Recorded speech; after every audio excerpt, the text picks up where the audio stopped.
मधुबन के बाबा, मधुबन के बाबा मुरली वाले, आपका क्या कहना, आपका क्या कहना। ओम शांति। आज 14 जुलाई 2022 के साकार मधुर महावाक्य हैं। आज मीठे मीठे बाप दादा बोले, मीठे बच्चे सब संग तोड़, मुझ एक बाप से योग लगाओ तो तुम मेरी पुरी में आ जाएंगे, अंत मते सो गति हो जाएगी। बाबा ने कहा, मीठे बच्चे सब संग तोड़, मुझ एक बाप से योग लगाओ तो तुम मेरी पुरी में आ जाएंगे, अंत मति सो गति हो जाएगी। बाबा ने आज प्रश्न पूछा कि जो साइलेंस की अवस्था में जाने का पुरुषार्थ करते हैं उन्हें क्या अच्छा नहीं लगता? और उत्तर में बाबा कहते कि उन्हें घड़ी का आवाज भी अच्छा नहीं लगता, क्योंकि स्वदेश इनकॉर्पोरियल वर्ल्ड में कोई भी आवाज नहीं है। इसलिए तुम वाणी से परे जाने का पुरुषार्थ करते हो। तुम्हें अशरीरी हो अपने स्वधर्म में टिकना है। बाबा के देश को बाबा सहित याद करना है। मोदी का गीत है, भक्तों की फरियाद सुनो। भगवानुवाच, यह है योग आश्रम, तुम यहाँ बैठे हो योग कमाने। यह परमात्मा तुम आत्माओं से इन ऑर्गन्स द्वारा बात कर रहे हैं। तुम आत्माएं कभी किसी की याद में बैठे हो? आत्मा कहती है, अह आत्मा तत्वम, हम सब आत्माएं उस परमपिता परमात्मा की याद में बैठे हैं। तो यह योग किसने सिखाया? भगवानुवाच कि मैं सभी आत्माओं का पिता हूँ अथवा फादर हूँ। मैं इस शरीर द्वारा तुमको योग सिखलाने के लिए टीचर बना हूँ। यह तो सहज समझाते हैं, कहते हैं जब जब अति धर्म ग्लानि होती है तब मैं आता हूँ। यह वही कल्प पहले वाले महावाक्य अति साधारण शरीर द्वारा रिपीट हो रहे हैं। कहते हैं कल्प पहले भी यही महावाक्य उच्चारे थे, जिसकी गीता बनी हुई है। तो जब धर्म ग्लानि होती है अथवा अनेक धर्म आए उपस्थित होते हैं और देवता धर्म का नाम एकदम निशान गुम हो जाता है, देवता धर्म वाले अपने को हिंदू कहलाने लग पड़ते हैं। भल पूजते देवताओं को है, लेकिन कहलाते अपने को हिंदू हैं। जैसे देवता धर्म के बदले हिंदू धर्म रिप्लेस हो जाता है, इसको कहते हैं धर्म ग्लानि। जब वह एक दैवी धर्म का नाम निशान गुम हो जाता है, उसके बदले अनेक धर्म मठ पंथ निकल पड़ते हैं। यह वही कल्प पहले वाली गीता रिपीट हो रही है। यह है भगवानुवाच, दूसरा तो कोई कह नहीं सकता। वही आकर फिर वही गीता के महावाक्य रिपीट कर रहे हैं। यह महावाक्य और कोई शास्त्रों में नहीं है, गीता में है। भगवानुवाच, भगवान खुद समझाते हैं, कहते हैं जब अनेक धर्म हो जाते हैं, कलयुग की अंत आकर पहुंचती है, तब कल्प के संगम पर मैं आता हूँ। क्योंकि कलयुग को कहा जाता है तमो प्रधान, सतयुग है सतो प्रधान। जहाँ परमपिता परमात्मा का गॉड गॉडेज राज्य अथवा देवी देवताओं का राज्य चलता है, तो वह भी इस ही स्टेज पर चलता है। बैकुंठ कोई दूसरी जगह नहीं है। इस ही भारत में देवी देवताओं का राज्य था, जो अब प्राय लोप हो गया है। परमात्मा को कहते हैं गॉड इज नॉलेजफुल। वह एक ही ज्ञान का सागर, आनंद का सागर, सुख का सागर है। उसके सिवाय और कोई में गॉडली ज्ञान है ही नहीं। तो दूसरा कोई को ज्ञानी कैसे कह सकते हैं? वह कहते हैं कि यह नॉलेज देने के लिए मुझे ही आना पड़ता है। जब तक वह स्वयं आकर नॉलेज ना देवे, तब तक कोई नॉलेजफुल बन नहीं सकता। इस गॉडली नॉलेज को ही फिलॉसफी कहा जाता है, जिससे आत्मा पावन बनती है। अब प्रश्न उठता है कि तुम यहाँ किस लिए आए हो? तो तुम कल्प पहले मौफिक फिर से आए हो गॉड से गॉडली नॉलेज प्राप्त कर पावन बनने के लिए। यह नॉलेज प्राप्त करने के लिए इस गॉडली स्कूल में ज्वाइंट होना पड़ेगा। दूसरा कोई तो गॉडली नॉलेज दे नहीं सकता। वो कहते हैं कि हम सब में गॉडली नॉलेज है। कौन सी नॉलेज है? कह देते ईश्वर सर्वव्यापी है, लेकिन परमात्मा कहते हैं कि यह मिथ्या ज्ञान है। मैं तो सर्वव्यापी नहीं हूँ। मैं तो जो हूँ, जैसा हूँ, तुम बच्चों के आगे प्रत्यक्ष होता हूँ।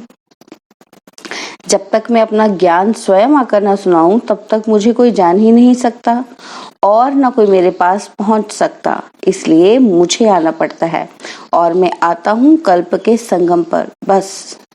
और जब मैं आता हूँ तब ये ज्ञान देने वाले डॉक्टर ऑफ फिलॉसफी, साधु महात्मा बहुत हैं। वह भी यही ज्ञान देते हैं कि हम सब परमात्मा है। अब एक तरफ कहते हैं कि परमात्मा है और दूसरी तरफ उन्हों की अनेक मतें। अब किसको मानना चाहिए?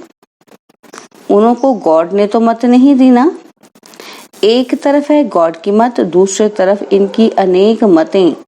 तब परमात्मा कहता है कि इतने सब अनेक मत को खलास कर एक मत स्थापन करने मुझे आना पड़ता है। कल्प कल्प का ये प्रोग्राम मेरा अनादि नूंधा हुआ है। दूसरे किंग आदि का तो 8-10 दिन का प्रोग्राम रखते हैं, लेकिन परमात्मा को तो कल्प कल्प का प्रोग्राम अनादि गीता में नूंधा हुआ है। परमात्मा का प्रोग्राम कल्प कल्प पहले, बाबा कहते अनादि गीता में नूंधा हुआ है। ब्रह्मा के गुप्त वेश में ब्रह्मा तन में आकर कहते हैं कि मैं वही कृष्णपुरी स्थापन करता हूँ, जहाँ होली गॉड गॉडेज, राजा रानी तथा प्रजा होते हैं। तो वह स्थापन कर फिर कृष्ण के रूप में वहां जन्म लेते हैं। यह तो बिल्कुल साफ बता रहे हैं बच्चे। अब वही गीता का एपिसोड रिपीट हो रहा है। मौत है सामने, इसलिए सभी संग तोड़, मुझ एक परमात्मा से योग लगाओ तो अंतमति सो गति होगी। तुम मेरी पुरी में आ जाओगे। परमात्मा इस तन में बैठ अपने बच्चों आत्माओं को कहता है, मीठे बच्चे, मैं अपने अनादि प्रोग्राम प्रमाण आया हूँ। अब विनाश सामने है, इसलिए मुझ बाप से योग लगाओ और सभी संबंधियों को भूल जाओ, अथवा सब दीवे बुझाकर एक दीवा जगाओ, तो मैं तुमको पापों से मुक्त कर अपने पास बिठा दूंगा। इस तन द्वारा स्वयं परमात्मा बोल रहे हैं। कैसा सहज समझाते हैं। कहते हैं, भल घर में जाकर योग लगाओ, वापस तो सबको जाना है। ऐसे तो नहीं कि सिर्फ बूढ़े जाएंगे, बच्चे बच जाएंगे। देखो, जापान में बॉम्ब छोड़ा तो छोटे बड़े जानवर पंछी सब मर गए, कि सिर्फ बूढ़े मर गए। वह तो छोटी रिहर्सल थी, अभी तो बहुत इम्प्रूवमेंट हो रही है। देख रहे हो ना, बॉम्ब्स तैयार हैं, हिस्ट्री रिपीट अवश्य होगी। तो तुम मुझ परमात्मा को याद करो, दूसरा न कोई। जैसे मीरा को एक गिरधर ही याद था और सब लोकलाज कुल की मर्यादा छोड़ दी, वैसे ही तुम मुझ परमात्मा को याद करो। दूसरे जो मामा चाचा याद पड़ते हैं, उसका संन्यास करो। यह सब कलयुग के बंधन है। तुम मेरे से योग लगाने से ही मेरे से मिल सकते हो। जब अपने को बच्चा समझें, बाबा से योग लगाएं, तब वो खुशी आवे। लेकिन उल्टा योग लगाते तो वह खुशी नहीं आती। यहाँ बहुत आते हैं, कहते हैं हमारा मन वश नहीं होता, वह आनंद नहीं आता। अब आनंद का सागर तो परमात्मा है, उनसे योग लगाते नहीं तो आनंद कैसे आएगा। पास्ट कर्मों अनुसार सबको अपनी अपनी बुद्धि मिली हुई है। इसमें परमात्मा क्या करे। परमात्मा तो सबको इकट्ठा पढ़ाते हैं। कोई तो यहाँ ही पढ़कर फिर पढ़ाने लग पड़ते हैं, कोई तो पहली पोथी में ही मूंझे हुए हैं। तो यह भी बुद्धि का चमत्कार है। क्लास में भी कोई पहला नंबर आते, कोई फेल हो जाते हैं। क्यों? क्योंकि बुद्धि पर सारा मदार रहता है। इसमें परमात्मा क्या करे। सबकी तीक्ष्ण बुद्धि करे तो सभी पहला नंबर आ जाएं। जब कोई पर ग्रहचारी होती है तो कितनी भी दवाई करो, उसका असर नहीं होता। और जब उतरने का टाइम आता है तो मिट्टी चपटी से भी बीमारी ठीक हो जाती है। तो जब समय आएगा तो ये पॉइंट्स भी किसी की बुद्धि को टच हो जाएंगी। अभी कई नहीं सुनते हैं, आगे चल सुनने लग पड़ेंगे। हमको इसमें राजी रहना पड़ता है। परमात्मा के आने जाने, ज्ञान सुनाने की गति ही न्यारी है। और दूसरी मुरली है ओम शांति। घड़ी का भी आवाज नहीं चाहिए, क्योंकि अभी हमारी वानप्रस्थ अर्थात वाणी से परे अवस्था है। हम वाणी से परे जाते हैं इन कॉर्पोरियल वर्ल्ड। यहाँ आत्माएं रहती हैं, वहाँ वाणी नहीं है, सुप्रीम साइलेंस है। तो इस साइलेंस अवस्था में पहुंचने का पुरुषार्थ करते हैं। इसलिए आवाज अच्छा नहीं लगता। उस स्वदेश में आवाज नहीं होता है, इसलिए वानप्रस्थ अर्थात वाणी से परे जाने के लिए हम पुरुषार्थ करते हैं। वानप्रस्थ का अर्थ ही है निर्वाण देश में जाना, जहां हम, तुम और सारी दुनिया की सोल्स निवास करती हैं। यह कॉर्पोरियल वर्ड तो है, पार्ट बजाने के लिए स्टेज। बाकी बिगर पार्ट वहां स्वीट साइलेंस होम में जाकर निवास करते हैं। यह साकार खेल चलता है। आकाश तत्व में और आत्माओं का देश है महातत्व, वह बहुत दूर देश है। तो जो उस साइलेंस देश से योग लगाए बैठते हैं, उनको घड़ी का आवाज भी अच्छा नहीं लगता। इसको कहा जाता है अपने असली स्वधर्म में टिकना अथवा अशरीरी हो रहना, अर्थात अपने बाबा के देश को बाबा सहित याद करना, क्योंकि अपना बाबा है। उस देश का रहने वाला वहां से आता है इस पराये देश में। पराये देश में क्यों आता है? अपनी बादशाही स्थापन करने और गुप्त वेश में आता है। उनका पाठ है इनकॉग्निटो। जैसे तुम्हारा यह पुराना शरीर है, ऐसे मुझे भी पुराने शरीर में प्रवेश कर इस पुरानी सृष्टि का विनाश और नई दैवी सृष्टि की स्थापना करने आना पड़ता है। तो पुराने घर में जो आएगा तो जरूर शरीर भी पुराना लेना पड़ेगा ना। यहाँ नया दिव्य शरीर कहाँ से आए? तो वो भी है इनका पुराना तन, जिस तन से श्री कृष्ण की राजधानी स्थापन करते हैं। तो इनके पास जो आते हैं उनको पहले साक्षात्कार भी उस बैकुंठ का होता है। बैकुंठ की बाल लीला, रास लीला देखते हैं अथवा विष्णु का साक्षात्कार करते हैं, क्योंकि अगर सुप्रीम सोल का साक्षात्कार कराए तो वह समझ नहीं सकेंगे कि यह क्या चीज है, क्योंकि उस बाप का तो कोई को भी पता नहीं है कि यह कोई परमात्मा है। भल पूजा करते हैं लेकिन जानते कोई नहीं। वो तो कहते हैं परमात्मा सर्वव्यापी है, तो सब परमात्मा हो गए। बाकी शिवलिंग के ऑक्यूपेशन का तो कोई को पता ही नहीं कि यह हमारा परम पिता है। आकर स्थापना, विनाश, पालना करने के तीन अर्थ, तीन रूप धारण करते हैं। वह तो इसी समय आकर अपना ऑक्यूपेशन बताते हैं और कहते हैं जिसको बैकुंठ की बादशाही का वारिस बनना हो वो यहाँ आकर मेरा बच्चा बने। मैं उनको संपूर्ण निर्विकारी बनाए अपनी राजधानी में ले जाऊंगा। यह आता ही है सभी मैली सोल्स को प्योरीफाई बनाने। इससे प्रकृति भी पवित्र बन जाती है। वहां तो सोल्स भी प्योर और पांच तत्व भी प्योर होते हैं। है ही डीटी वर्ड, तो फिर क्या इस समय ये डीटिज्म की फिलॉसफी गुम हो गई है?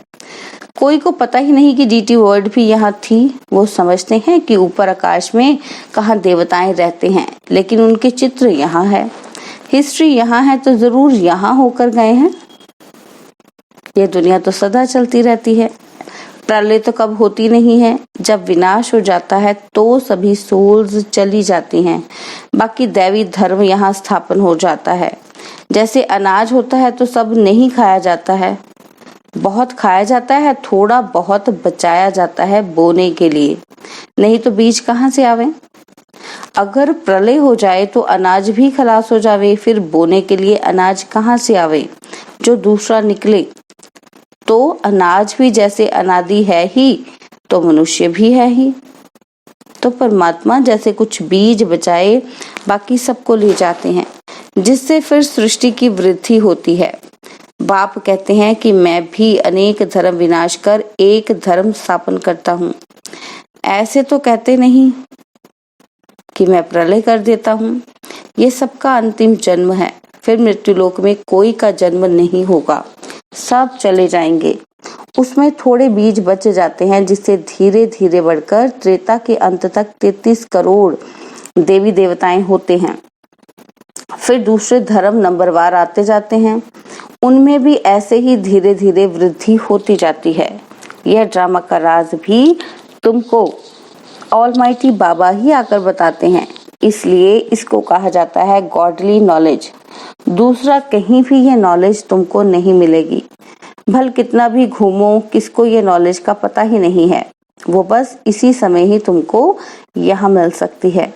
परमात्मा यहाँ दैवी सिजरा बना रहे हैं। परमात्मा कहते हैं कि अगर तुम्हें उस रॉयल घराने में आना है तो अपना सब मेरे हवाले कर दो, तो मैं उसे प्योरीफाई बनाए बैकुंठ में रिटर्न कर दूंगा। यह तो जानते हो कि बाबा अभी आए हैं, फिर कल्प बाद आएंगे, घड़ी घड़ी तो नहीं आएंगे। कहते हैं बच्चे, हम आए हैं तुमको स्वच्छ होली बनाने। वाइसलेस को ही होली कहा जाता है। बाकी ये जो बीड़ी सिगरेट शराब आदि पीते रहते हैं उनको होली नहीं कह सकते। तुमको तो बाबा शिक्षक बनकर पढ़ाते भी हैं, तो बाप बनकर संभाल भी करते हैं। तुमको इनसे डबल आशीर्वाद मिलती है, गुरु की भी और बाप की भी, दोनों का वर्षा तुम ले रहे हो। वो ऑलमाइटी बाबा इस तन द्वारा तुम्हारी स्थूल सूक्ष्म परवरिश करते रहते हैं, इसलिए कहते हैं कि इसके हवाले कर दो, तो ज्ञान अमृत से पवित्र बनाए अपने साथ ले चलूंगा। इसे ही कहा जाता है जीते जी मरना। लेकिन यह तो बहुत मीठा मौत है। जो अपने असली बाप की गोद में आ जाते हैं, कितना अच्छा समझाए, कितना समझाए, फिर भी कह देते हैं मन मना भव मध्य अजीब भव। अच्छा, मीठे मीठे सिकिलदे बच्चों प्रति माता पिता बाप दादा का याद प्यार और गुड मॉर्निंग। रूहानी बाप की रूहानी बच्चों को नमस्ते।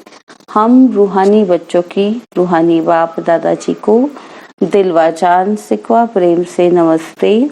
ओम शांति। प्यारे बाबा, मीठे बाबा, मेरे बाबा, शुक्रिया बाबा, शुक्रिया बाबा, शुक्रिया बाबा।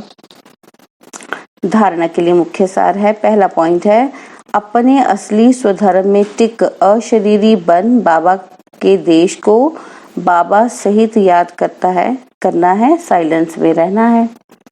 और सेकंड पॉइंट है, रॉयल घराने में आने के लिए अपना सब कुछ बाप के हवाले कर प्योरीफाई बनाना है। बाबा ने वरदान दिया, बाप द्वारा प्राप्त हुए सर्व खजानों को कार्य में लगाकर बढ़ाने वाले ज्ञानी योगी तू आत्मा भव।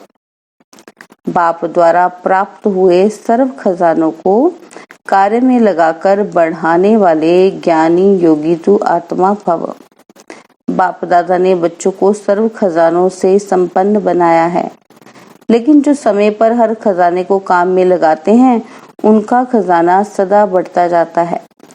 वे कभी ऐसे नहीं कह सकते कि चाहते तो नहीं थे लेकिन हो गया। खजानों से संपन्न ज्ञानी योगी तो आत्माएं पहले सोचती हैं फिर करती हैं। उन्हें समय प्रमाण टच होता है, फिर कैच करके प्रैक्टिकल में लाती हैं।